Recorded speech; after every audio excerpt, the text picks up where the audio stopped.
I think that's part of the reason why I think we're doing these podcasts, right? There's one part which is, hey, there's just a shortage of info available for procurement people. It helps us to think through our own thoughts. Third is to let people into the world of light source. All right, so we're going to start with a set of Rorschach tests. So what does this look like to Clowns. you? Clowns. Just want to show the audience, this is a blank piece of paper, so there's really something problematic going on here. So we are in the room in Light Source Labs. I'm here with Forrest Jensen, our amazing first ever go-to-market hire. He comes to us from, he comes to us from Light Source, but originally came to us from where? Coming to you today from Light Source, previously from Slack at Salesforce. Cool. A lot of words. Yeah. Slack at Salesforce. Mm-hmm. Let's sort of hop in. So starting on a personal note, Forrest. Yes. What is when did you first get into the world of sales? And when did you sort of start to open your eyes to the idea that, hey, this could be like a real opportunity career for me? I actually just told this story earlier today, which is like weirdly coincidental. Okay. But you're going to love it because okay. I got out of college. I had a fresh psychology degree.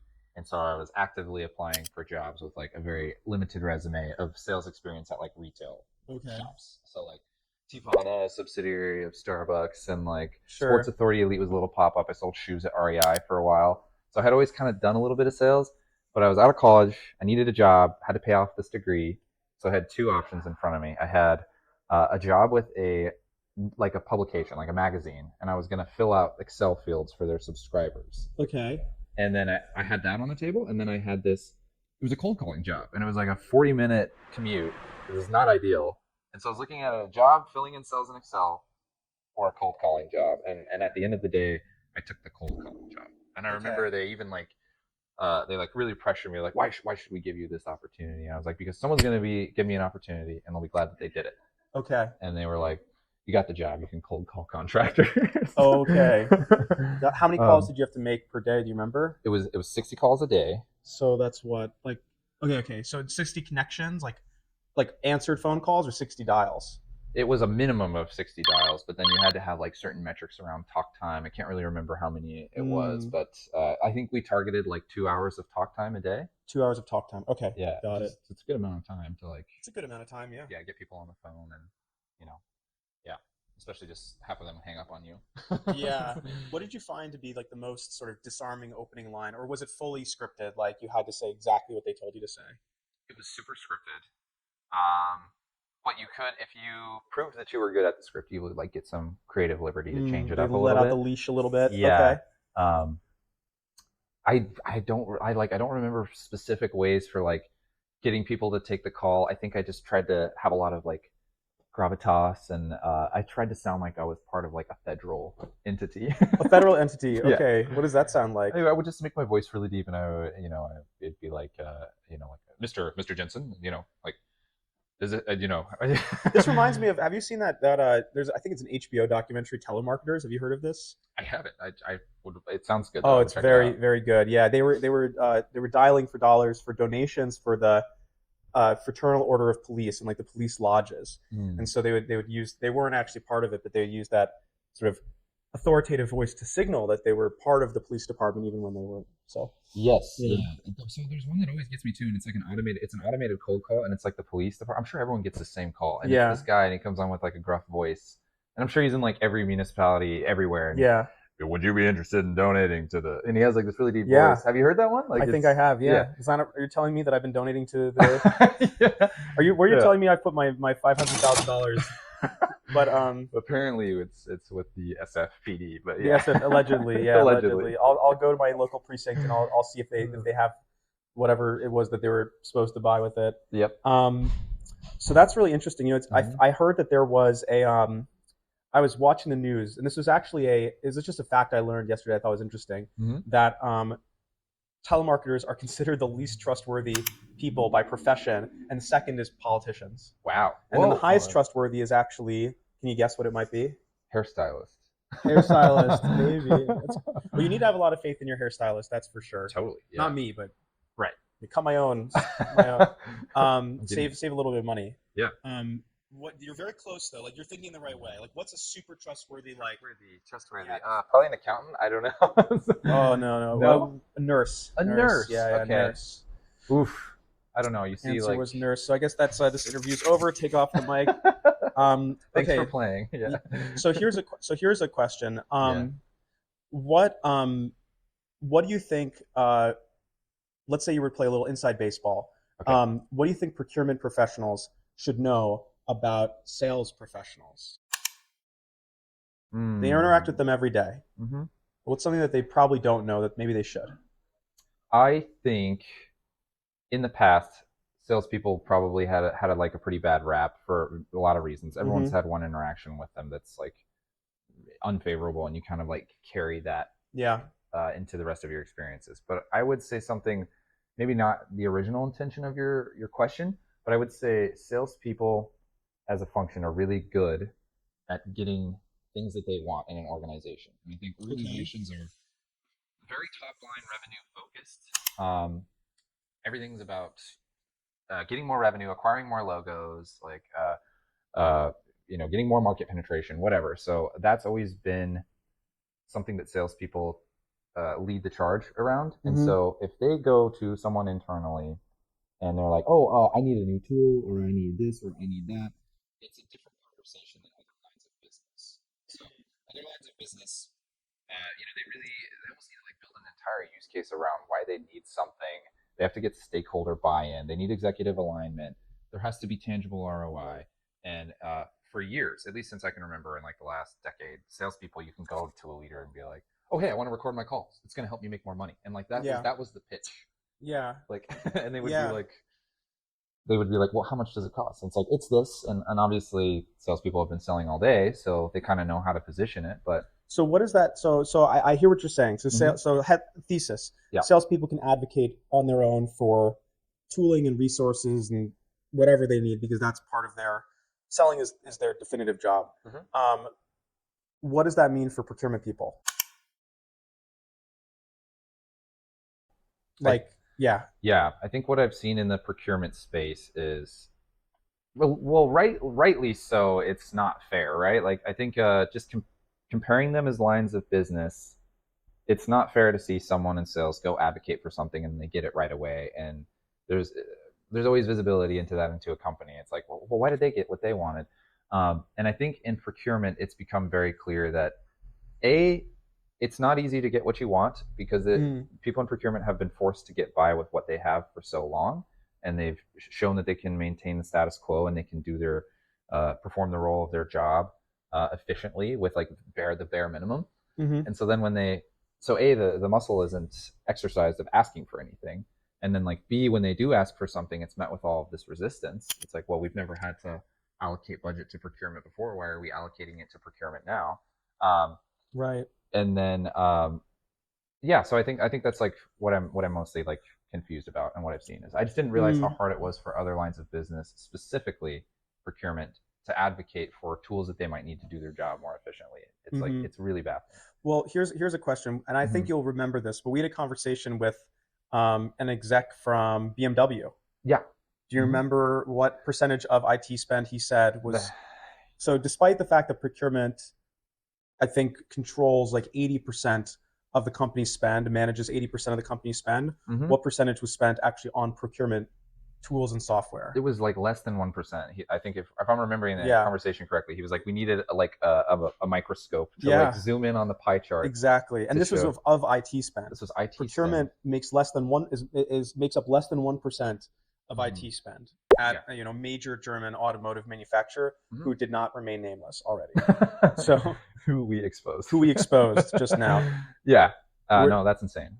Like 1%. I don't know by comparison what sales takes up, but it's got to be huge. Like it's got to be It's probably big. Marketing is probably also huge. Sales and marketing for sure. It's also very measurable, I guess. In some ways, you can look at sales and say, okay, did this incrementally generate leads? What was the click-through rate? Everything's metriced. And it could be that way in procurement. There's no reason why it couldn't be. In either case, it's hard dollars. Yep. Right? There's soft dollars and there's hard dollars. Like Yep. soft dollars is like, hey, for HR, it helps us do our work better and faster. But it's not clear that with better HR software, you can definitively, hire fewer people or drive top line sales, it's very tenuous, right? Yeah. For procurement, the ROI case is really clear because you can say, okay, hey, look, we're affecting the bottom line by reducing costs, just like by increasing the top line. So Yeah. I'm preaching to the choirs The over here, but I guess here's a question. Let's say I'm in procurement and I know our tools suck or they're non-existent. I'm on Excel and email. Yeah. What's the best way for me to advocate for? Let's say I'm I'm a 90th percentile early adopter, and I'm sick and tired of this not being enabled. I want to get some great tools. What are the steps that I should take? How do I advocate for myself?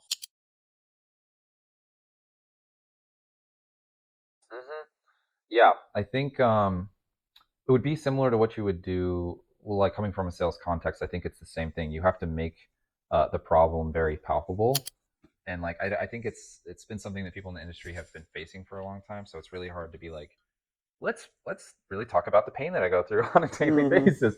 But see, like on the sales on the top line front, if I say I have this pain, like we've talked about stuff, business process before, and it's like, oh, I find that I'm sending the same message to someone over and over again, and it's really taking up a lot of my time. Right. And like you'll hear that at other companies. People are like, our salesperson's time is being wasted. Like we need to fix this. Right. You know, and right. so they're like, let's do it. Let's get an automation tool and like, let's send a sequence or whatever. And it's super easy. But first, you have to articulate the pain. You have to put what that equates to.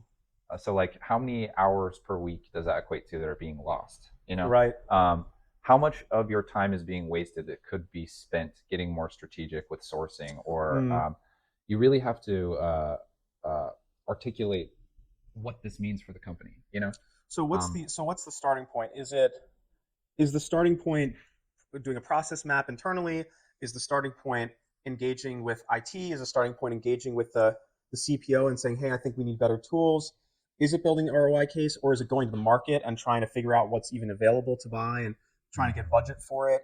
Like if you were to say, okay, like let's just put yourself in the shoes of a procurement person, and you don't have to be a senior person, maybe a junior person, maybe a manager, maybe a director, someone slightly senior, or just a supply chain manager, procurement manager. What would be your 5-step plan to go from like no tools to like cooking with gas?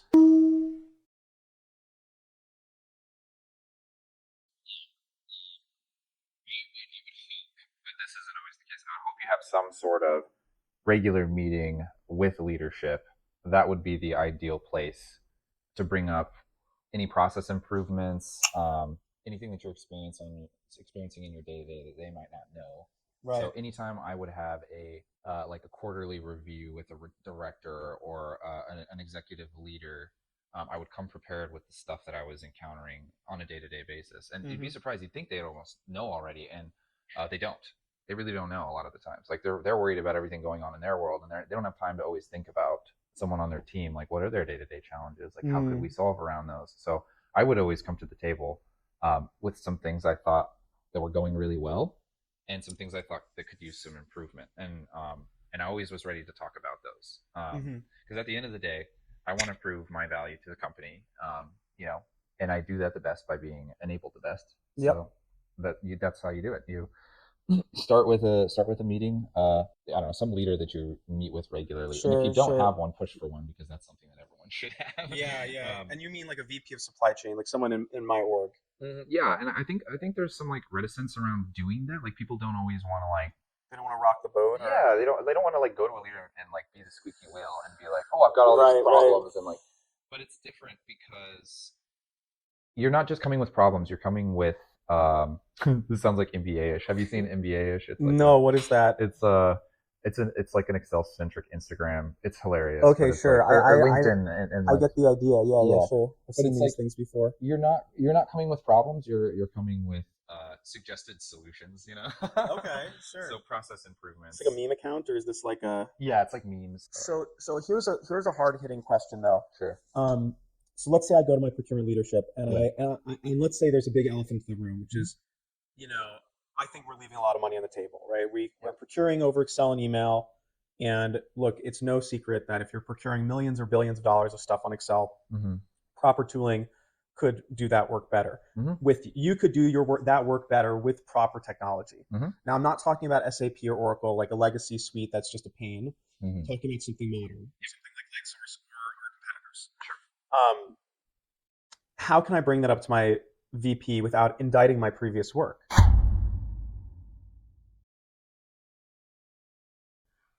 Yeah.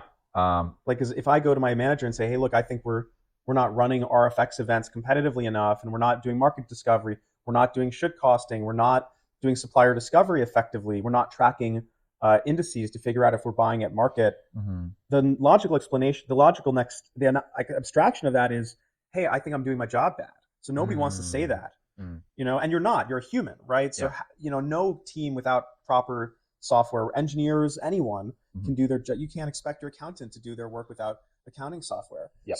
So how do you go with while still, I guess, maintaining a halo effect over the work that you've done today? Yeah. To date. Yeah. I think it involves it's shifting the focal point a little bit because like Yeah. if someone in HR needs HR software or someone in sales needs sales software, it's not a salesperson's problem that it's not there. It's actually a business issue, right? Like it's a business process issue. Mm-hmm. And I think like it's uncomfortable to go and say that to a superior, but it's like that's what's happening. Like there Mm-hmm. are business processes that we have not optimized around, and so we're getting a subpar result. It's like, am I a part of that process? Absolutely, I'm doing my best, Yep. but I'm also human. So it's really a process improvement that needs to happen. It doesn't say anything about the person, and it says more about where the organization is at and where it needs to go. And I think that's how to frame the conversation. So Hmm. it's not so much about the person or the role. It's what resources have I had available to me today? What do I need to do my job better? And what will the result be if I get those things? Mm. So I think if you frame the conversation that way, it helps a lot. Like if I was to go to an ex director of mine and be like, hey, I'm really having trouble, doing all automated messages. They're not going to be like, Mm. well, that kind of sounds like you're a bad salesperson. And Mm-hmm. it's like, well, I could see how you would think that, right? Mm-hmm. But actually, let me show you the meeting volume. Let me show you like the percentage of my time that gets allocated to answering those, and let me show you what percentage of those are going to actually create positive outcomes for the company. Then it's a different conversation. It's like, oh, I just don't want to do my job. Mm. So I think it's like really articulating the gaps in process that you've noticed, and not so much. I don't think you should be held accountable, as a person of like, wow, I've really been dropping the ball. Although I Mm. could see how that fear would be there. Yeah. But instead, something I've learned in the sales space and in the software space is it's all about how you frame things. And I would frame them as I've got new ideas. I want to help advance this organization. I want to help improve process. Like that's a very laudable cause, Mm. you know. And I would also be careful not to attack the organization because although Right. many of them just don't know they're a little archaic, like they're a little back, True. they're a little bit, True. probably and historically, and from like a lot of the global companies that we've talked with, they probably don't have world class or best in class tools for their procurement function. Right. It hasn't gotten the attention it deserves, except for maybe recently. So there's a good chance they don't have any good tools in place, and that's definitely not on the person. It's just that's how things have been. We just really want to push for how we want things to go. So yeah, a very long-winded answer, I Yeah. think. So I think that makes total sense. And I hope that I hope that even just one person watching this takes that mindset and says, okay, I know that there's an opportunity to do better for our function, and steps up and takes some of that advice and brings it to their management team or leadership. And the chances are they will be like handedly rewarded for that, right? Yeah. Like the number of people who have gotten promotions because they've implemented Lightsource and that went well, and then they ended up getting the next level because they had a really key accomplishment they could point to for promo. I can count that on maybe two hands, Yeah. but not infinite. But yes, it happens. Oh, I think anything that feels like a risk typically has a very rewarding outcome. And like raising a potential inefficiency in process to like a leader, that's a scary thing to do. It's like, oh, actually, hey, we've got a bottleneck here, or we've got a stopgap, or like this thing isn't working, and no one really wants to hear that, right? Yeah. But if you're coming to the table and you're genuinely wanting to fix it and you want to improve things, I think people can feel that. Leaders can feel that, and I think that you'll immediately, just by coming with that perspective, you'll be viewed in a different light. Um, and I think more leaders want to hear that. They really do, and I think it's a scary thing, but people should move forward anyway, because it's going to be better for you in the long run. You're going to have better tools to do your job more efficiently. they're going to look at you in a completely different light as someone who's not just doing their day to day, but someone who's like thinking about the big picture. Yep. Um, and they're going to know that you care. You cared enough to walk into their office and have a difficult conversation. And like I think all of those things are a net positive. Like they just might seem a little scary on the upfront, but no, I think that's the way to do it. I also have a rule in my personal life, and that's What's the if rule? my mom would be scared to do it, I'm gonna do it. Okay. I can't see any place that could go wrong. No, never. Never, yeah. No, she's just very risk averse. She did the same for 20 years, and anytime I wanted to take a risk in a role or try something new, she'd always be like, "Oh, honey, I don't know. Maybe just Yeah, play sure. it safe and just just stay there." And So I love her to yeah. death, but every time she would say that, it would make me be like, "Oh, actually, Yeah, like, yeah. The classic is I don't want you to date this person, you know? Yeah, well, maybe on that one, listen to mom, but like, Okay. Well, it's Yeah. funny. I'm guessing from this interaction that or this mantra that she also doesn't eat ghost peppers. She does not. She does not eat ghost peppers. Fun fact about Forrest Yeah. is for the audience that he won't share. There's no reason to share it actually. Is that he eats really spicy stuff sometimes, not every day, but his spice tolerance is insane. So ghost pepper. Any pepper. Just What's the other one? The I've Carolina Reaper. I've had a Reaper. You've had a I've Carolina had a Reaper too. Yeah. Procurement hot ones. Yeah. We What's this one called? Yeah. we eat really hot peppers and we negotiate at the same time with suppliers. And you have to guess: are we sweating because of the outcomes or are we sweating because of the spice? It's always the spice. It's always the spice. Yeah. With light source, it's always the spice. Yeah. You've got control of the situation. So okay, this is interesting. Yeah. So what is I look, I don't script these interviews at all, so I don't have like a next question. I'm just sort of riffing. That's okay. Is there something that you think I should be asking you that maybe I'm not? That's a great question. I think Thank you. I think that people oftentimes ask like very pointed things, but there's actually like a bigger picture. It's always good to bring things back to the bigger picture, like the 1,000-foot view. Yeah. And it's I think like why are we talking here today is like a huge just like a very basic question that like you can uncover a lot of things from. So like I think that question in particular. Like right now. Yeah. Why are we talking right now? Yeah, just like peel the onion back, and then you can go back. It's very meta. Yeah. I love meta. Write in the comments below why you think we're talking. Why you think we're talking. No. I mean, like in general, like I think the story of like how we came to be sitting on two couches in our very cool HQ. The DPW folks said we had the coolest office. So anyone else who's watching, we have the coolest office in San Francisco when it comes to procurement, and I'm very proud of that. But how did we come to be in the coolest office in procurement tech in Silicon Valley, San Francisco, talking about procurement for the lovely people? Like there's a lot of factors that had to coalesce for that to happen, and I think it was because one, you reached out one time, and I was completely won over by this company and the people here, and the software that they've built, and I feel incredibly lucky to just like be in this moment in time, so that it depends on how meta you want to get, but I'm pretty excited about how all of those things came to pass. Yeah, I mean, look, I'm extremely grateful and I feel the same way. Yeah. I think that's part of the reason why I think we're doing these podcasts, right? There's one part which is, hey, there's just a shortage of info available for procurement people.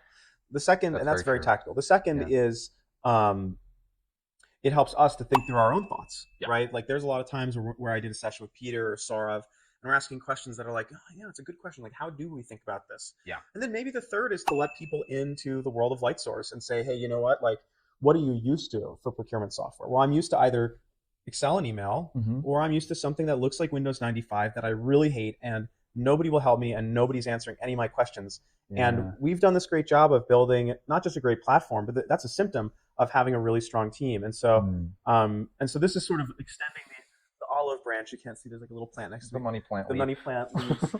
Extending the olive branch and saying, hey, look, we invite you to be part of this journey, and I would say we're a startup now. We're what's called a grow up, So we're past the stage where there's like a what are we doing, and now we're to like the let's change the world. We're really cooking with gas. I keep saying that because I think we said it earlier, but we're hungry. We're hungry, but we're moving quickly. We're hungry for change, and we're good, and we're good people, and we're good people to work with. And so, so I think just showing the personalities and the unique sort of folks that we have on the team is is a nice way to show our existing customers, maybe folks that they haven't met before, that they're not interacting with every day on our team, and show prospective customers, the people that they are potentially going to engage with and work with, and the people behind the software that so many folks seem to be loving right now. So that's a great intro. Like that's awesome. If we don't have one yet, if we don't have an intro, yeah.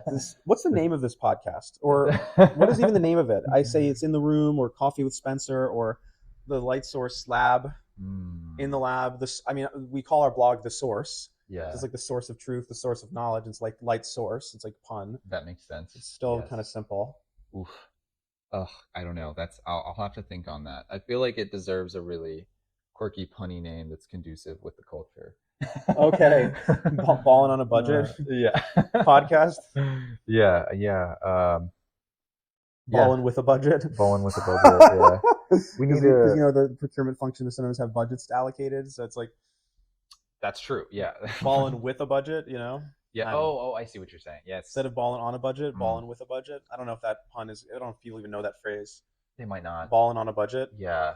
I don't know how specific the user group would need to be for that to hit. But on a separate note, I did see one of the fake $100 bills in the recycling bin the other day. Oh yeah. Well, we find them around. So this is a sort of a funny story, but back in this would have been March of this year.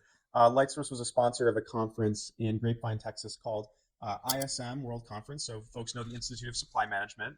And at that conference, you got to come with some kind of gimmick, right? You got to come with something to get people excited. We were sponsored. We had a big booth right by the main stage, and we're very proud of it. But we wanted something that could really stand out from the crowd. And so what we did was we brought 2 James Bond style briefcases full of money. And in one briefcase, we labeled it Light Source, and it was just a few $100 bills, fake $100 bills. And the other briefcase, we sort of made I'll just say it for the audience. It was a fake SAP logo, or SAP style logo, like Ariba. It just said bad software, but in their font. And the briefcase was full of money. It was actually $600,000 of fake $100 bills. And so, and that, by the way, that is an underestimate. Every day we hear people with bills from SAP that are 7 figures, 8 figures. I'm going to say it, 9 figures. Yeah. When you have 36 ERP instances, sometimes you are in the 100 million plus range, which that's 99.9 million more than we spent on our ERP. So I just thought it'd be very helpful for people. It is shocking to see that much money in one thing, and just for people to really understand tangibly, this is how much we're paying for that platform that everyone rues the day we ever bought it. Yeah. Every year, and it's just something powerful. And then the second part of it, the reason why now there's money everywhere, is that we were taking the $100 bills and slowly dropping them on the ground around the conference. And so that inspired a lot of interest. And I can actually show maybe a video. We have some videos of people going and picking those $100 bills up. And some of them, it was very funny, because as I'm dropping them, some people are really good Samaritans. Yeah. And they're saying like, look, like, sir, you dropped some money. And I was like, oh, don't worry, it's a fake $100 bill gimmick. And then some people I saw would, as I walk by, they like quickly stoop down, grab it up, put it in their pocket. So I might, maybe we can throw on a couple examples, Jamie, of what that looks like. Jamie. That's a common trope I stole. But yeah, well, there's also the saying that's funny that you say that, because it's like some folks in procurement are top-notch professionals, but I think sometimes too companies can be so focused on top-line revenue that when there is actually money on the table for procurement, a lot of times people don't go for it, which is funny because they went for it at the conference. Like, yeah, that's good. That's good. But they were there. They were there. It was what's the saying? It was like I'm going to say one saying that I've heard from a customer, but I don't know if this is what you're thinking. Yeah. That procurement folks will run past $5 bills to pick up nickels. Yeah. Is that what you're thinking? Yeah. We've heard that. And that's all the time, right? Like I can't even tell you the number of times, countless, every single day of our lives, where a VP of procurement or a CPO will be hesitant to spend $50,000 on software that they know could help their team find $1 million of savings, achieve their ESG goals, reduce their risk, you save one half of a head, half of a head count. You're already at, you've already got your ROI. Yeah. And sometimes we have companies that are managing literally billions of dollars to spend on Excel and email, and that's the reality of the world. Yeah. It's weird though, because like if you would have told me in previous software roles, so I've sold in like Martech and like and Salesforce is like so it's like a lot of times there's no hard dollars associated with things. Like you can do your best to articulate the value and be like, oh, if you Yeah. get this many leads, you'll convert this many and you'll get this many sales. Like, what's your average sale? Yeah. And they're always doing these pricing calculations, and it's crazy coming into procurement where you can literally show that you can save a company hard dollars, Yeah. millions and millions of dollars, and they're Millions. like, sometimes they're like, nah, we're good. And it's Yeah. like, well, what do you mean? And they're like, oh, well, our sales are doing really good this year. Like the top line revenue is looking good. So we're good. We don't need to save anymore. And it's like, it's such a counterintuitive thing. I would have killed in any of those roles to be able to tell someone I can save them $1 million. It would have been like, provable. please sign. Provable money. Yeah. It would have been the easiest sales cycle ever. But Yep. the other thing too is it's crazy because in no other context do you think about money in, money out that way. Like me as a person, if someone asks me like, hey, you can win a couple $1,000s this month, or you don't have to pay your rent, but they equal the same thing. I'm happy about both of them. Yeah, sure. Like, it's like, why wouldn't I? Like, I'm not. In both scenarios, they're very attractive to me, right? Yeah, of course. Because then my collective, wealth is better in either scenario.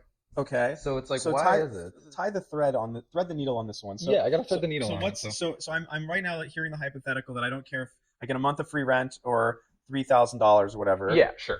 Yeah. Well, what does that have to do with procurement? But in a business context and procurement, it's crazy because they'll say, oh no, actually, we got $3,000, so we don't need you to pay for the rent. And it's like, well, you could have more though. Like you could have more, sure. Yeah, and it might not be important now, but think about, you don't know what the conditions are going to be, like the macroeconomic conditions or the headwinds. You have no idea what that's going to look like 2 years from now.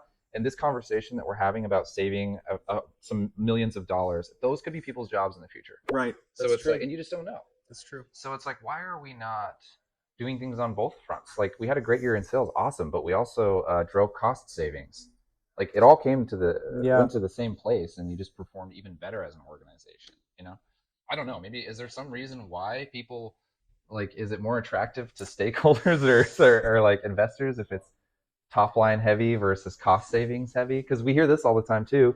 So here's a question that I'm curious about from what you just said. And so just to recap, when times are tough, people are like, all right, let's go find procurement savings. This is life or death. Yep. When things are really good, market's good, people de-emphasize savings because their top line's looking good, start to focus on maybe other kinds of other focus areas like ESG, extremely important, no doubt. But it's a luxury to be able to focus on that. The company is struggling to make payroll. Folks think a lot more about margin, and that's natural. It is the way it is. Sure. But I guess a question I'm sort of curious about is, have you seen a company where procurement has been the source of a competitive advantage for them? Yeah, absolutely. Yeah, in several different ways. But I think the ones that come to mind the most are the ones where procurement orgs are very strategic. Like that's when you can really establish like a competitive differentiator through your procurement practice, is when they have the bandwidth to be really strategic. And maybe it's finding a new supplier that and like onboarding them and nurturing that relationship.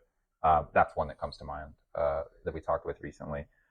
So yeah, you could absolutely create a competitive advantage with a very efficient procurement practice. But I don't think people think about it that way. I don't think a lot of organizations think about it that way. I think they should. I think they should too. Like, some people do. Well, on the top line, then, do you think like people think regularly about a sales org as a competitive advantage? Of course. Yeah, of course. It's a no-brainer, right? Like they're like, well, yeah, if we get the most talent-dense sales team, we're going to be a top-performing company, and it's like a given. It's like a given. Yeah, it's a given. Yeah. So then people are like very adamant about sourcing top sales talent. Right. But why is that not the same for procurement? I don't know why. And do you feel like there are places where it is though? Yes, I do. Yeah. I do think there are places where they care very deeply about finding top flight procurement talent. I think they tend to be the organizations that have a very rich culture of a very fast velocity of product development, I think tends to be a very good litmus test for a high quality procurement team. Yeah. I'm making this up as I'm speaking, but for example, and can you pass me one of those vehicles over there? Yeah, sure. So I used to be at. Do you know what this is? It's one of the models. It's a Tesla model. This is a Tesla model, Model X. This is the one that has the gull wing doors, and in fact, Cool. the model has them, but they don't seem to stay up here, or in some of the early cars that were defective anyway. So maybe it's a fully accurate. Oh, there we go. So one stays up. So this is this would be what we call a rework. It needs to go back to the shop. Sure. But at Tesla, we were always focused on a few different things. One was with the Tesla. Okay, so there was a few things about Tesla. One is that we were trying to bring the car to market in a way that was cost feasible, but we were also trying to innovate our product really quickly, right? And so the typical development cycle for an automotive company would be like 5 to 6 years to bring a vehicle to market. And at the time of Tesla, it was as low as like 2 years. Wow. And you're on borrowed time when you're growing a company like that, and you don't have like the full breadth of institutional resources. And another place where I've seen it be a competitive advantage, and I'll just sort of share another example, during the silicon chip crisis, like if you remember in 2021, right? Like during COVID, there was this whole issue with like chips, and so many companies were shutting down production, and there were some that fared better than others.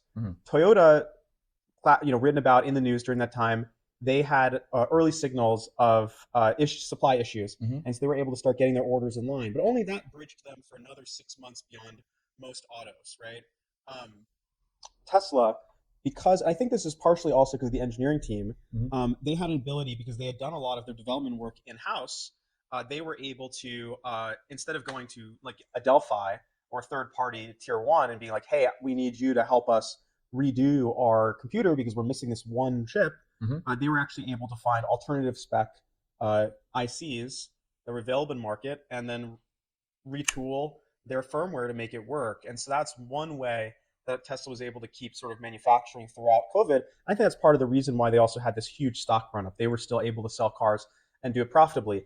And then to the competitive advantage long term, right? Now the market's really good. It's not frothy, but now the supply chain has thawed quite a lot. There's a lot more available stock. But now we have the opposite problem, which is how do we maintain strong demand?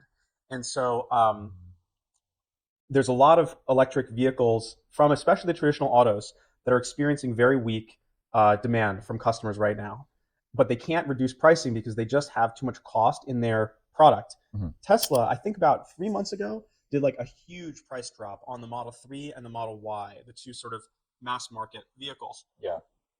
They went down. How significant was the drop? I will have to look it up. If I remember correctly, I think it went from being like 55 grand to 45 grand for the same spec, something like that, like a nice 10 or 20% reduction in selling price. It was enough that my buddy Ani was really pissed about it because he bought his Model 3 and then he discovered that that they were about to drop the price. But basically, and so that's another place where procurement can be a huge competitive advantage, and people don't think about it that way. But actually, procurement is an enabler for sales.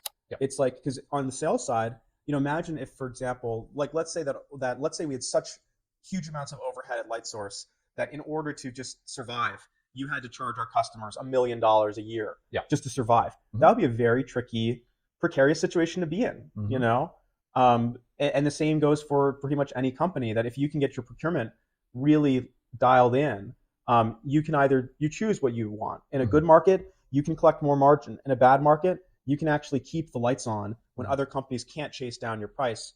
And so that's just some food for thought, Yeah, I think I think it is about being strategic, and I think a strategic procurement team can pivot and be agile. And like the chip thing, that was a big deal, and that could have been the difference between a lot of companies going out of business and a lot of companies staying around. And like, if you weren't able to find the chips when you needed them, like it was probably a really bad time.